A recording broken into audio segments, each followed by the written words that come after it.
August 21st, 1968. 80,000 feet above the Barents Sea. The sky is no longer blue. It is black. Below, the curve of the Earth bends gently toward the horizon, wrapped in a pale halo of atmosphere so thin it looks fragile. There is no weather here. No clouds. No turbulence. Only silence and speed. Inside the pressure suit, Colonel Jerome F. O'Malley can hear his own breathing, slow and measured. The suit is inflated, stiff at the joints, a personal spacecraft. Sweat runs down his spine, but his hands are steady on the controls of the Lockheed SR-71 Blackbird. Call sign Habu. Mach 3.17. The aircraft is moving faster than a rifle bullet. Below him, Soviet radar operators stare at screens glowing green in the dim light of a bunker near Murmansk. A blip has appeared, then elongated. The speed indicator is wrong. It must be wrong. Skorost? One technician whispers. The numbers climb past 2,000 miles per hour. The commander leans forward. He has seen American reconnaissance before, U-2s drifting high and slow. Those were manageable. Those could be shot down. This is something else. O'Malley's voice is calm in his headset. Crossing the coastline now. The State Route 71 trembles slightly as surface temperatures exceed 500 degrees Fahrenheit. The titanium skin expands. Fuel seeps from panel seams and instantly vaporizes. The jet is not leaking, it is breathing. Behind him, his reconnaissance systems officer scans instrument readouts. Soviet tracking radars are locking on. The warning receiver chirps. Spike. Another spike. Another. The Soviets have found him. Inside a hardened command post, orders are shouted in Russian. Launch authorization granted. Coordinates calculated. Missile batteries activate. On a windswept site outside Arkhangelsk, a massive S-200, known to NATO as the SA-5 Gammon, tilts upward. Ignition. A column of fire slams into the earth as the missile claws toward the sky. At 80,000 feet, O'Malley does not dive. He does not turn sharply. He does not panic. He pushes the throttles forward. The twin Pratt and Whitney J-58 engines respond with a deep, mechanical roar.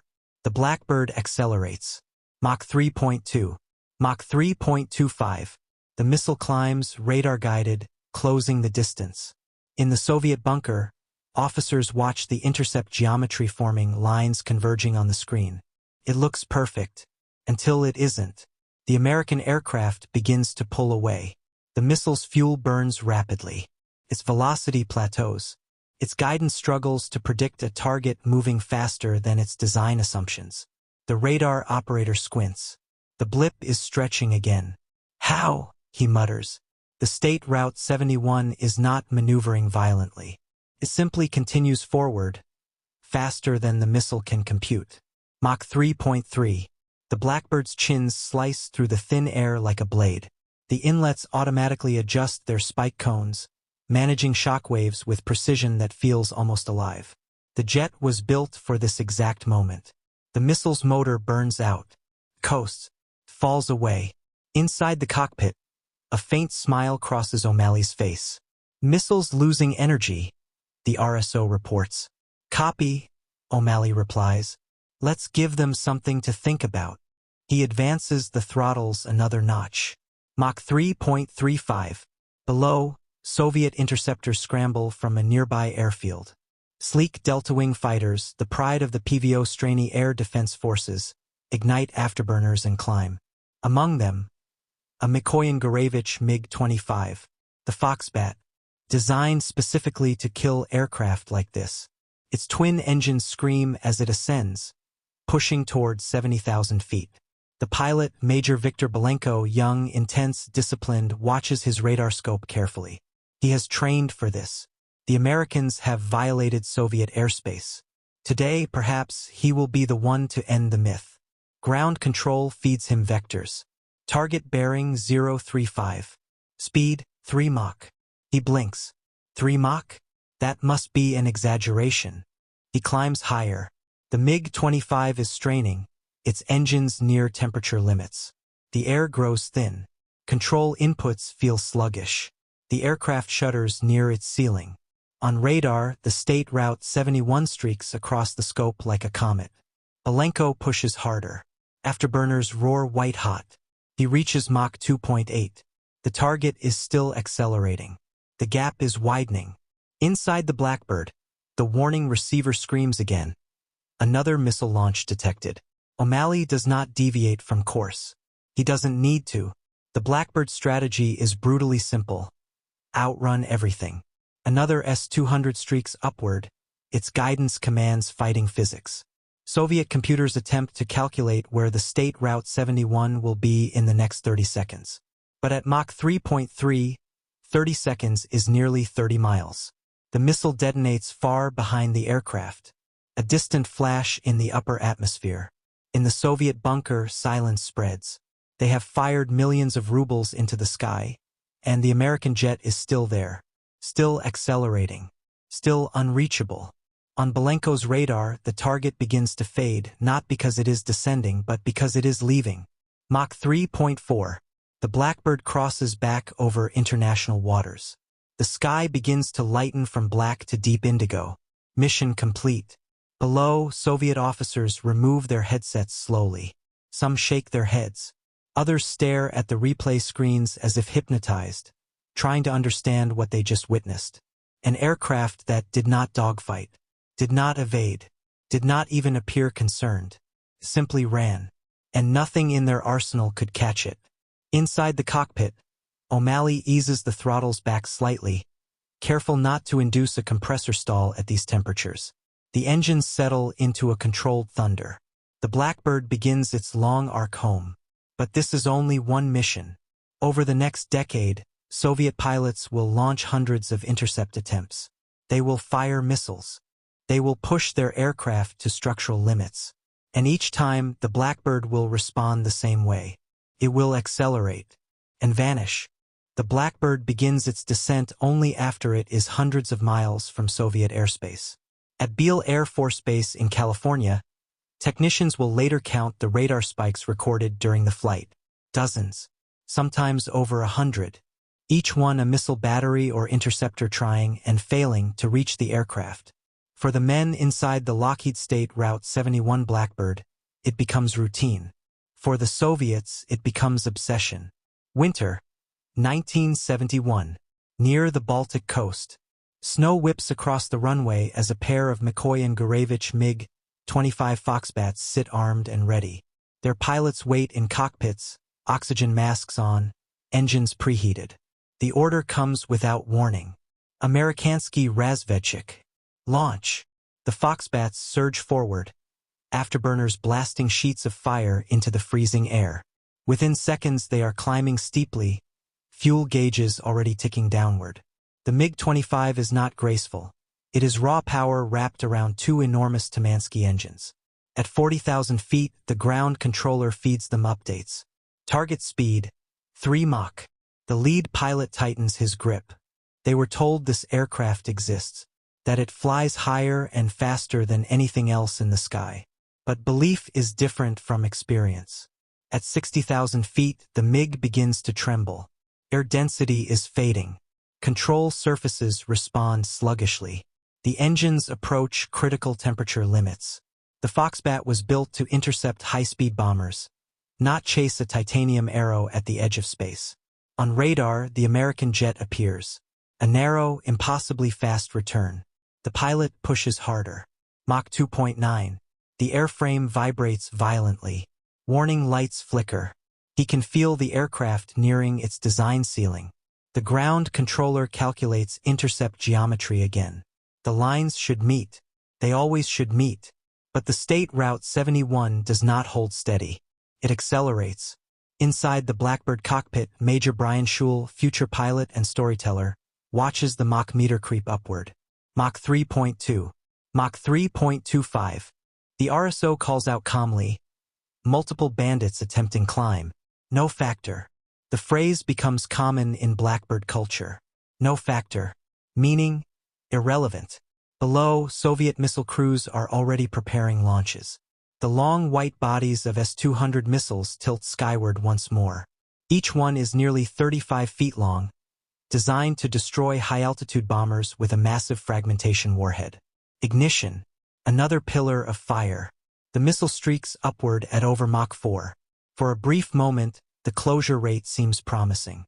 In the bunker, officers lean toward their scopes.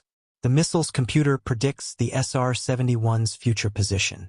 But the prediction assumes limits on acceleration, limits on sustained velocity. The Blackbird violates those assumptions. Schul eases the throttles forward. The J-58 engines shift more airflow into afterburning mode. Shock cones in the inlets reposition automatically, stabilizing supersonic airflow with surgical precision. Mach 3.3. The missile's motor burns out before intercept. Its energy bleeds away. The gap widens. On radar, the American jet seems almost supernatural, neither climbing nor turning dramatically, just extending distance. The MiG-25 pilot hears it over the radio. Missile failed. Target increasing speed. He watches the State Route 71 pull beyond his reach, the distance counter climbing despite full afterburner. Fuel levels drop dangerously low. The Foxbat was never meant to sustain this regime for long. He has minutes before he must descend or risk engine damage. Ground control gives the inevitable order. Abort intercept. The MiG noses down reluctantly. The Blackbird continues forward, unchallenged. Over the years, this scene repeats itself across Soviet borders, over the Baltic, the Arctic, the Far East. Sometimes dozens of interceptors are scrambled at once. Sometimes entire air defense sectors light up. American intelligence later estimates that more than 4,000 missiles were fired in attempts to hit the State Route 71 during its operational career. None succeed. Not one Blackbird is ever lost to enemy fire. In Soviet command centers, frustration hardens into something stranger. Pilots describe watching the target accelerate out of reach as like chasing a star. Missile crews speak of the aircraft as if it were untouchable, an apparition that triggers alarms and vanishes before consequences arrive. The psychological effect is profound. The State Route 71 does not need to fight. Its existence forces response. Every scramble costs fuel, readiness, morale. Every failed intercept reinforces the same message. The Americans can come and go as they please. And they know it. Summer, 1976. Over the Sea of Japan. A Blackbird slices through the upper atmosphere on a reconnaissance run near Vladivostok. Inside a Soviet air defense bunker, a young radar officer watches the scope fill with warning indicators. He has studied the procedures. He has memorized the manuals. Yet when the blip appears, small, fast, unstoppable, he hesitates. There is something hypnotic about it. The way it does not weave, does not dodge, does not acknowledge pursuit. It simply maintains its vector, confident in physics. Missiles launch again. Interceptors climb again. The outcome is already written. The State Route 71 exits radar range before the last missile reaches apogee. Silence returns to the bunker. The officer removes his headset slowly, staring at the fading screen. In that moment, he understands what the designers in California achieved. The Blackbird is not just an aircraft. It is a statement. Speed is defense. Altitude is armor. And against it, even the most advanced Soviet weapons of the era feel slow. But the race is not over. Soviet engineers are already drafting new solutions, faster missiles, higher-flying interceptors, experimental systems meant to close the gap. They refuse to accept that anything in their airspace can remain untouchable. The next generation will push limits even further. And somewhere in a classified hangar in the United States, American engineers are already thinking ahead. Because Mach 3 is not the end of the story. It is only the beginning of a technological duel that will stretch the laws of aerodynamics to their breaking point. Spring, 1983. 78,000 feet above the Kola Peninsula. Captain Robert Hoot Gibson settles deeper into the cockpit of the Lockheed State Route 71 Blackbird, his pressure suit humming softly with circulating air. The Arctic below looks frozen and endless, white fractured by dark fjords and naval bases carved into the coastline. This mission is closer than usual, closer to sensitive submarine pens. closer to long-range bomber fields, closer to provoking a response. The warning receiver chirps, then howls. Multiple search radars have locked on simultaneously. Not just one battery, an entire network. In a hardened site near Severomorsk, Soviet officers watch the American track carve across their screens. They've prepared for this day. New calculations, revised intercept envelopes, improved coordination between missile sites, fire in sequence. The commander orders. On the surface, enormous launch rails tilt upward. A new wave of S-200 missiles ignites in staggered succession. One after another, pillars of flame hammer the ground. 4 missiles climb, then 6, then 8. For a brief moment, the sky above the Kola Peninsula becomes a ladder of fire. Inside the Blackbird, Gibson doesn't yank the stick. He doesn't break formation with physics. He simply advances the throttles. The J-58 engines respond with a surge that feels almost restrained, like a thoroughbred held by reins. The inlet spikes adjust automatically, managing shock waves with microscopic precision. At Mach 3+, airflow inside the engine is partially subsonic, partially supersonic, a controlled explosion sustained for hours. Mach 3.18. Mach 3.22.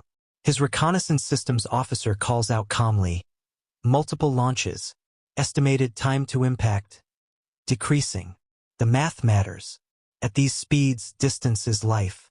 On Soviet radar scopes, the intercept solution finally begins to look viable. With multiple missiles staggered, one might catch the Blackbird during a slight speed fluctuation. One might arrive with enough residual energy. The first missile approaches from below and behind, climbing fast. For a split second, the closure rate stabilizes. In the bunker, an officer whispers, "Yes." Inside the cockpit, Gibson feels nothing unusual, just the steady vibration of titanium slicing through thin air. He nudges the throttles further. Mach 3.25. The aircraft's skin temperature climbs past 600 degrees Fahrenheit in spots. The Blackbird expands nearly an inch in length from thermal growth alone. The missile's fuel burns out seconds too soon. This guidance system, calculating lead at extreme velocity, begins to drift. The SR-71's incremental acceleration shifts the intercept point just far enough. The missile passes behind. Detonation. A silent flash in near space. The shockwave dissipates before reaching the aircraft. Another missile approaches from a different vector. This one climbs higher, almost level with the Blackbird's altitude. The radar operator in the bunker leans closer to his screen. The geometry is tight. For the first time in months, maybe years, the intercept cone overlaps. Gibson's warning receiver screams. He does not dive. He does not roll. He pushes the throttles to their operational edge. Mach 3.29. The aircraft begins to edge away again. The missile's onboard computer struggles to update the prediction. At this speed, 1 second of delay equals nearly a mile of displacement. The missile overcorrects, then runs out of energy.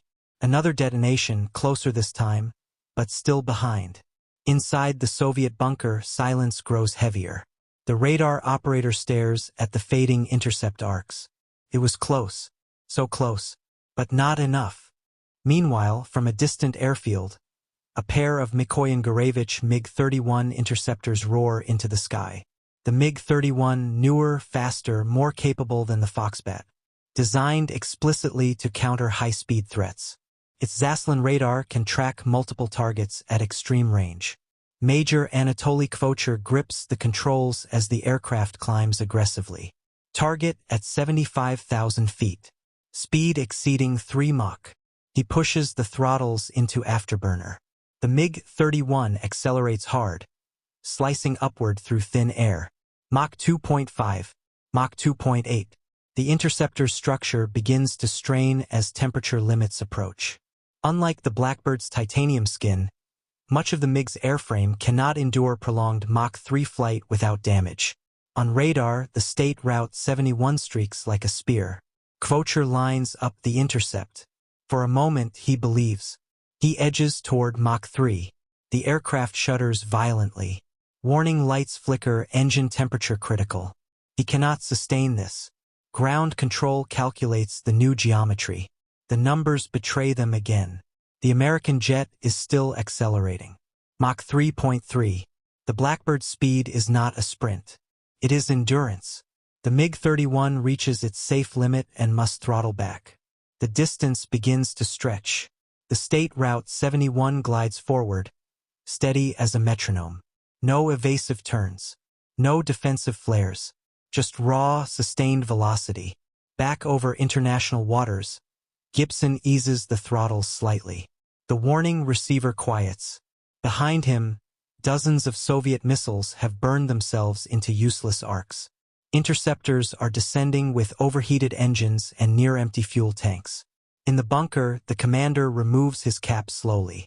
He has just witnessed the edge of technological reality. The Americans are not dodging. They are outrunning mathematics. For Soviet pilots, the experience becomes surreal. They climb toward the stratosphere, strain their machines to the brink, watch the target nearly within grasp, and then watch it drift away as if pulled by invisible hands. Some describe the sensation later as paralyzing. Hypnotic. The State Route 71 does not behave like prey. It behaves like inevitability. By the late 1980s, intercept attempts continue, but the pattern is established. The Blackbird enters. Alarms sound across hundreds of miles. Missiles launch. Interceptors scramble. The aircraft accelerates and vanishes. It is not invincible. It is simply operating in a regime where few weapons can function long enough to matter. Yet politics, budgets, and shifting priorities begin to threaten the program more than any missile ever did. In Washington, debates rage over cost. In Moscow, engineers continue searching for solutions.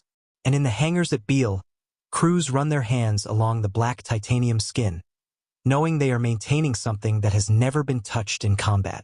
The Cold War will not last forever. But the legend of the aircraft that outran every missile fired at it is already sealed. Soon, the Blackbird will face its final mission, not against Soviet radars, but against time itself. October 9, 1989, 5:32 a.m. Pacific Time, Beale Air Force Base, California. The sky is still dark when the ground crew rolls the ladders away. The Lockheed State Route 71 Blackbird sits on the ramp like something carved from obsidian, long, predatory, silent. Its chins curve forward like the hood of a cobra. Frost clings to the titanium skin, unaware that within minutes it will glow with heat. Lieutenant Colonel Ed Yielding climbs into the cockpit, pressure suit inflated and rigid. The helmet visor locks down with a mechanical click. Inside, oxygen flows with a steady hiss. This is one of the last operational flights. Not because the Soviets solved the riddle. Not because missiles finally found their mark. But because budgets did. Engines ignite. The twin Pratt and Whitney J-58s cough, rumble, then stabilize into a deep mechanical thunder that vibrates through concrete and bone alike. Even at idle, the aircraft feels restrained, like it is waiting to be unleashed. Taxi. Pause. Then takeoff. The Blackbird accelerates down the runway, nose lifting smoothly as it climbs into the darkening dawn. Within minutes, it is refueling from a tanker, black silhouette against a pale horizon. The mission profile remains familiar: climb, accelerate, cruise above 80,000 feet. Even now, in 1989, Soviet radar stations still track it. The Cold War is thawing, but air defense networks remain alert. Procedures still trigger automatically when the impossible target appears. In a command bunker near Leningrad, a radar operator notices it first. A thin streak, velocity climbing beyond conventional categories. He exhales slowly. Blackbird. The word passes through the room like recognition of an old adversary. Orders are given out of habit. Interceptors scramble. Missile batteries come online. But something is different this time. The urgency is gone. For years, they have watched this aircraft enter their periphery, ignite every alarm, and depart untouched. They have pushed Mikoyan-Gurevich MiG-31 interceptors to their limits. They have launched countless S-200 systems into the upper atmosphere. The outcome has never changed. At 82,000 feet, Yielding pushes the throttles forward. Mach 3.0. Mach 3.15. The aircraft begins to expand from heat once more.